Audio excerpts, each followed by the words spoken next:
ప్రధాన ప్రతిపక్ష 39 ఎమ్మెల్యేలను గెలిపించి మేమేం రౌట్ కాలే ఈ రాష్ట్రంలో, మీరు ఒక్కనో ఇద్దరినో కుక్కలను నక్కలను గుంజుకొని ఓహో ఆహా అని సంఘాలు గుద్దుకోవచ్చు. అది చాలా చిల్లర చీప్ టాక్టిక్స్. అది it's a cheap political stunt which is అన్కేర్డ్.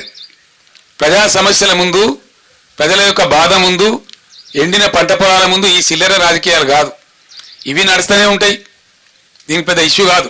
మాజీ ముఖ్యమంత్రి గారు స్టేట్మెంట్ ఇస్తున్నారు, కొంతమంది కుక్కలు నక్కలు పార్టీ ఫిరాయిస్తున్నారు.